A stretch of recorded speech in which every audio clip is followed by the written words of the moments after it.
बिस्मिल्लाहिर्रहमानिर्रहीम। अस्सलाम वालेकुम। सारे दोस्तों को जो हिंदुस्तान पाकिस्तान में मेरे वाकिफ़कार हैं, जानकार हैं, जिनसे मेरा कोई ताल्लुक़ रहा है, सब दोस्तों को 10 बरसा सलाम और आदाब अर्ज़। ये आज हम दूसरा चैनल शुरू कर रहे हैं, यानी हमारी ज़िंदगी के जो सफ़र था, आज उसका दूसरा एपिसोड हम शुरू कर रहे हैं।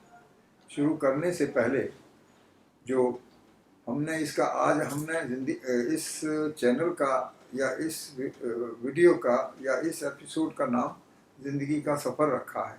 ज़िंदगी का सफ़र इसलिए रखा है कि हम 1940 से जब मैं पैदा हुआ उससे हम अपने इस वीडियो की इस दास्तान की इब्तिदा करें। सबसे पहले मैं अपने बारे में बताने से पहले इस सफ़र की जो दास्तान है इसके बारे में, जैसे ज़िंदगी के सफ़र के बारे में जिस फिल्मी गानों में लिखा होता है कि ज़िंदगी सफ़र है एक सुहाना, ये फिल्मी गानों में तो दिलचस्प लगता है कि वाकई में ज़िंदगी का सफ़र एक सुहाना है, लेकिन हकीकी ज़िंदगी में ज़िंदगी का सफ़र सुहाना नहीं है। बहुत मुश्किलात का सामना करना पड़ता है, मुश्किल हालात से गुज़रना पड़ता है। और जब पाकिस्तान हिंदुस्तान बन रहा था तो उस वक्त ये सफ़र और भी बहुत मुश्किल था। जैसे मीर तकी मीर ने कहा है कि सफ़र है शर्त मुसाफिर नवाज बतेरे, हज़ार हा सजर सायेदार राह में है। शजर सायेदार से मुराद ये है कि कोई ऐसा ठिकाना जहाँ हम थोड़ी देर आराम कर सकें या हमें कोई अपने पास जगह दे सके, हमें कोई ऐसी फैसिलिटी। जब मैं पैदा हुआ तो उस वक्त तारीख़ पैदाइश लिखने का रिवाज नहीं था, ना लोग इस बात को बहुत अहमियत देते थे कि किसी के घर कोई बच्चा पैदा हुआ है तो उसके बारे में तारीख़ पैदाइश लिखी जाए। और ख़ास तौर पर जिस इलाके में हम रहते थे, जिन देहातों में हम रहते थे, वहाँ तो इन चीज़ों का बिल्कुल रिवाज नहीं था। वहाँ किसी भी वाक़े को, कोई भी अहम वाक़या होता था उसे किसी दूसरे अहम वाक़े से जोड़ देते थे। जैसे तारीख़ पैदाइश के सिलसिले में ये होता था कि जब कोई आदमी पैदा होता था तो उस वाक़े को किसी दूसरे वाक़े से जोड़ देते थे। जैसे कि हमारे गांव में, हमारा गांव दरियाए जमुना के किनारे था, तो दरियाए जमुना में जब बहुत ज़्यादा तूफ़ानी आती थी, बहुत ज़्यादा पानी आ जाता था, सैलाब आ जाता था, तो उस सैलाब को अहमियत दी जाती थी। और जो सैलाब के दौरान में या उसके आगे पीछे पैदा होते थे तो कहते थे कि जब सैलाब आया था ये फलां बच्चे पैदा हुए थे। इसी तरह मेरी तारीख़ पैदाइश के बारे में, जब मेरी पैदाइश हुई तो कोई ये रिकॉर्ड मौजूद नहीं कि मैं कौन से सन में पैदा हुआ, लेकिन हाँ, दूसरे वाक़यात को जब हम इस बात से जोड़ते हैं तो फिर पता लगता है कि कौन से सन में मैं पैदा हुआ। वैसे आम हालात में मैं जब स्कूल में दाखिल हुआ और मुझे जो सर्टिफिकेट मिला, मेरी तारीख़ पैदाइश 15 जुलाई 1942 लिखी गई, लेकिन हकीकत में ये तारीख़ दुरुस्त नहीं है। असल में बात यह है कि जो मेरी तारीख़ पैदाइश है, दो वाक़यात से मंसलक है। दो वाक़यात ऐसे हैं जो इससे जुड़े हुए हैं। एक वाक़या ये है कि मेरी बड़ी बहन की शादी 1940 में हुई। 1940 में हुई, मई 1940 में शादी हुई, तो लोग कहते थे कि मैं उस वक्त 6 महीने का था। अगर इस बात को मिलाया जाए, मई 1940 में 6 महीने कब पूरे होते हैं, तो मेरी तारीख़ के बारे में ये हो सकता है कि मैं या जनवरी या दिसंबर 1939 में या जनवरी 1940 में पैदा हुआ। ये मेरी डेट ऑफ बर्थ ऐसे बन गई कि मैं 1940 में पैदा हुआ। दूसरी बात ये थी कि जब कोई हमारे ख़ानदान में, हमारे गांव में कोई बच्चा पैदा होता था तो खुशी मनाई जाती थी। खुशी मनाने का तरीका ये था कि बाज़ार तो बहुत दूर दूर थे, ना उस वक्त मिठाई की दुकानों से मिठाई बांटी जाती थी, ना कोई ऐसी चीज़ बांटी जाती थी, बल्कि होता ये था कि घर पे जो चीज़ होती थी वो बांटी जाती थी। और हमारे यहाँ कमाद जिसे पंजाबी में कहते हैं, हम उर्दू में उसे ईख कहते थे। ईख के खेत जब होते थे तो उनसे गुड़ बनाया जाता था, और गुड़ बनाने के लिए तो मेरी पैदाइश पर ताज़ा गुड़ बांटा गया। इसका मतलब है कि जो हमारे इलाके में गुड़ बनाने का सीज़न जो होता था वो नवंबर से लेकर और फरवरी और मार्च तक होता था। तो गालबन ये ख्याल किया जाता है कि मेरी तारीख़ पैदाइश जनवरी 1940 या दिसंबर 1939 की है। दूसरी बात ये थी कि हमारे इलाके में मटर बहुत पैदा होता था। मटर बांटने के लिए आम हालात में जब कोई बच्चा पैदा होता था तो गंदुम या चने उबाल कर या भिगो कर उन्हें बांटा जाता था, लेकिन मेरे लिए ऐसा हुआ कि मटर ताज़ा तोड़कर बहुत सारी तादाद में मनों के हिसाब से पूरे गांव में मटर और गुड़ बांटा गया। तो कहते हैं कि तकरीबन आधा किलो गुड़ और 1 किलो मटर के दाने बांटे गए। यही एक पैदाइश का मेरा सबूत है कि मैं 1940 में पैदा हुआ। तो इस तरीके से 1940 में पैदा होने वाले और भी बच्चे मेरे साथी थे, कोई मुझसे 2 साल बड़ा, कोई 2 साल छोटा। दूसरा, हमारे यहाँ तारीख़ पैदाइश लिखने का एक तरीका ये था कि जो बच्चे एक महीने के दौरान पैदा होते थे, हमारे गांव में एक चौकीदार होता था। वो चौकीदार थाने के साथ इंफॉर्मेशन का या मालूमात फराहम करने का ज़रिया चोर उचक्कों के बारे में और पैदा होने वाले बच्चों के बारे में मालूमात थाने में दर्ज कराता था। तो जिसने बच्चे पैदा होते थे उनकी डेट ऑफ बर्थ नहीं लिखते थे, कौन से दिन पैदा हुआ, बस ये जाके थाने में बता देता कि मेरे गांव में ये फलां ख़ानदान में फलां आदमी के यहाँ ये बच्चे पैदा हुआ, ये लड़की पैदा हुई, ये लड़का पैदा हुआ, ये वहाँ रिकॉर्ड करा दिया जाता था। लेकिन उसका कोई रिकॉर्ड हमें यानी पैदा होने वाले ख़ानदान को नहीं मिलता था। बस ये रिकॉर्ड था कि जो पैदाइश होने वाले बच्चे उनका रिकॉर्ड कर लिया जाता था। तो इस तरीके से अंदाज़ा यही लगाया गया कि मैं 1940 में पैदा हुआ। उसके बाद अब हमारी ज़िंदगी का सफ़र 1940 से शुरू हुआ। मैं कुछ दिन तक तो मेरी पैदाइश के बाद मैं तकरीबन 2 साल या 1.5 साल तक तो अपने घर रहा। फिर हम अपनी वालदा के साथ अपने मामून के गांव में चले गए, मिलने के लिए गए थे। वहाँ अपने रिश्तेदारों से अजीब से मिलने मैं भी उनके साथ था। मेरे बड़े भाई जो कि मुझसे 2-3 साल बड़े थे वो भी साथ थे और ख़ानदान के दूसरे लोग भी साथ थे। वहाँ एक वाक़या ये हुआ कि मेरे मामू की बीवी का यानी मेरी ममानी का इंतकाल हुआ और उनके एक बेटा पैदा हुआ जो 2 महीने का था। अब उनकी बीवी का जब इंतकाल हो गया तो उस बच्चे की परवरिश कौन करे। सारे लोगों को पूछा गया कि भाई इस बच्चे को कौन करेगा।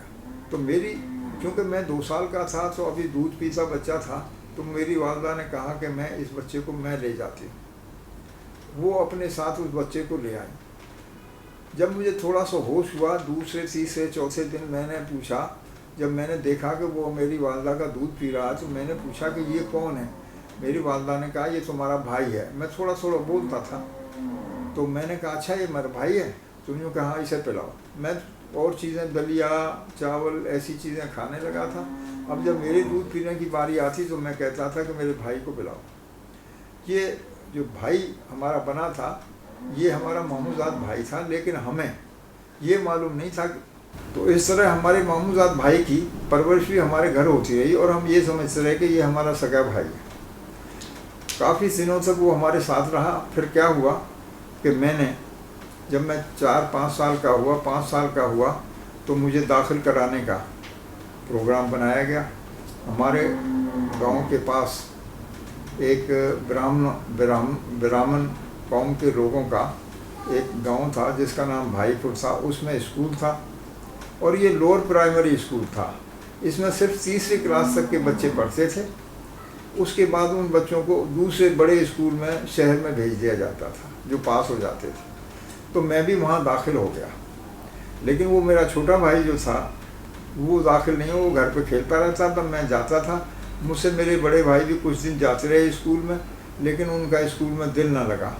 वो बहाने बना के घर पर रुक जाते थे। कभी कहते थे मेरे पेट में दर्द है, कभी कहते थे मेरी आँखें ख़राब हो गई हैं। नतीजा ये कि मैं तो पढ़ने जाता रहा और वहाँ वो स्कूल ज़्यादातर हिंदुओं का था। उसमें हम 6-7 लड़के मुसलमान थे, जिसमें से 5-6 लड़के तो हमारे गांव के ही थे, लेकिन 2-3 लड़के बराबर के पड़ोस के बलोच कौम के लोगों का गांव था, वहाँ के 2 लड़के थे। اور اس طرح مختلف گاؤں سے لڑکے آتے تھے، اس میں زیادہ تر ہندو لڑکے تھے. ہم وہیں اسکول جاتے تھے اور 2-2:30 بجے کے بعد اس طرح ہماری پڑھائی کا سلسلہ شروع رہا. ہم وہاں پڑھتے رہے. ہم کچھ زیادہ تر لڑکے ہندو ہوتے تھے اور تھوڑے سے لڑکے مسلمان ہوتے تھے. ہمارا میڈیم جو تھا میڈیم آف انسٹرکشن، یعنی کچھ لوگ ہندی میڈیم میں پڑھتے تھے اور کچھ لوگ اردو میڈیم میں. ہم سب مسلمان اردو میڈیم میں پڑھتے تھے، لیکن کچھ ہندو بھی اردو میڈیم پڑھتے تھے، لیکن کوئی مسلمان ہندی میڈیم نہیں پڑھتا تھا. اس طرح ہندو مسلمان سب لڑکے ہم مل کے پڑھتے تھے اور اپنا کھانا گھر سے باندھ کے لے جاتے تھے. جو ہمارے ٹیچر تھے، ہم وہاں ٹیچر نہیں کہتے، نہ استاد کہتے تھے، بلکہ ان کو پنڈت جی کہتے تھے. اور یہ پنڈت جی براہمن قوم کے ہوتے تھے اور سب کوئی پنڈت جی کہتے تھے، کوئی قوم کا ہو. وہ ہمیں اردو بھی پڑھاتے تھے اور ہندوؤں کو ہندی پڑھاتے تھے، اور ہمارا کورس ایک ہی ہوتا تھا. ہم جیسے میں نے بتایا کہ اپنا کھانا لے جاتے تھے، لیکن وہاں ایک شرط تھی. ہمارے پنڈت جی نے یہ شرط لگائی کہ کوئی لڑکا گوشت کی بنی ہوئی کوئی چیز نہیں لائے گا. ہم گوشت گھر سے نہیں لائیں گے، ہم اپنے دوسرے سبزی سالن لائیں گے، لیکن گوشت نہیں لائیں گے، کیونکہ ہمارے وہ براہمن لوگ یا باہر سے آنے والے ہندو لوگ بھی ہمارے ساتھ بیٹھ کے مل کے کھانا کھاتے تھے، اور وہ ہمیں تاک جھانک کرتے تھے کہ آپ کیا کھا رہے ہیں، ہم کیا کھا رہے ہیں. تو یہ سلسلہ جاری رہا اور ہمارا سفر جاری رہا. وہاں سلسلہ کلاسوں کا یہ تھا کہ پہلی کلاس کو وہ کچی پہلی کہتے تھے، پھر دوسری اس سے آگے چلتے تو پکی پہلی ہوتی تھی، یعنی پہلی کلاس، اور پھر اس کے بعد اول ہوتی تھی. یعنی 2 سال ہمارے کچی اور پکی میں لگتے تھے، پھر اول میں جاتے تھے اور پھر دویم میں جاتے تھے.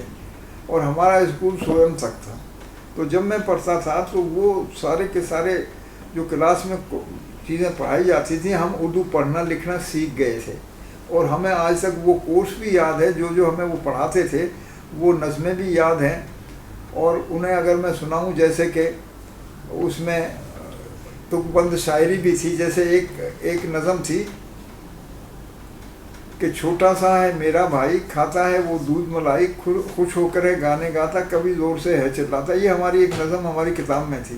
ایسی اور بھی نظم تھیں، وہ ہمیں سب یاد تھیں، اور مختلف قسم کے ہمیں یاد تھے. وہ جو ہندی والے تھے وہ بھی وہی کورس پڑھتے، وہی چیزیں پڑھتے تھے، صرف اسکرپٹ کا فرق تھا. ہم اردو اسکرپٹ میں پڑھتے تھے اور وہ ہندی اسکرپٹ میں پڑھتے تھے. اس طرح سے ہمارا سلسلہ چلتا رہا، اور ہم پہلی سے دوسری تک پہنچ چکے تھے. تیسری میں داخل ہونے والے تھے کہ پاکستان کے بننے کی خبریں آنے لگیں. ہمارے وہاں ٹیچر بھی اور جو ہندو لڑکے تھے وہ بھی یہ بات سمجھتے تھے. ہم سے بڑے بھی تھے، کچھ 10 سال کے بھی تھے، کچھ 8 سال کے تھے، کچھ 11 سال کے بھی تھے، جو کہ دیر سے داخل ہوئے تھے. تو آپس میں یہ باتیں کرتے تھے. ہم اس طرح کہ ہمارا کلاس جاری رہی اور ہم پڑھتے رہے. ہم شام کو 9 بجے ہمارا اسکول شروع ہوتا تھا اور شام کو 4 بجے ہم اپنے گھر آ جاتے تھے. یہ سلسلہ ہمارا جاری رہا.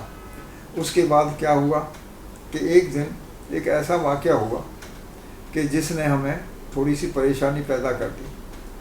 کیسے وہاں سلسلہ چل رہا تھا تو 2-4 ایسے واقعات ہوئے جن سے کہ ایک آپس میں ایک نفرت کی فضا ہونے لگی. ہندو ہمیں ہمارے برے ناموں سے پکارتے تھے، ہم ہندوؤں کو برے ناموں سے پکارتے تھے، ہم ایک دوسرے کو برا سمجھتے تھے. اور ہمارے ٹیچر جو تھے وہ اکثر بیشتر ہندوؤں کا ساتھ دیتے تھے، اور ہمیں وہ اکثر بیشتر دھمکاتے تھے کہ آپ ایسی بات نہ کریں. چونکہ وہ ان کے مذہب کے لوگ تھے، اس لیے ان سے ان کی ہمدردی ہوگی. اوور آل ان کا رویہ ہمارے ساتھ بڑا اچھا تھا، لیکن پھر بھی ہمیں یہ محسوس ہوتا تھا کہ وہ جانبداری کا مظاہرہ کر رہے ہیں. اگلی ایپیسوڈ جو ہے، یعنی اب ہم جو ہے 1900، یہ سارے واقعات سلسلے چلتے رہے، لیکن اس میں ایک واقعہ پیچھے سے بیک لیش کی طور پہ پیچھے میں لوٹتا ہوں کہ ہمارے بھائی کی شادی ہونے والی تھی. یہ 1944 کا واقعہ ہے. میں اگلی ایپیسوڈ میں بتاؤں گا بس.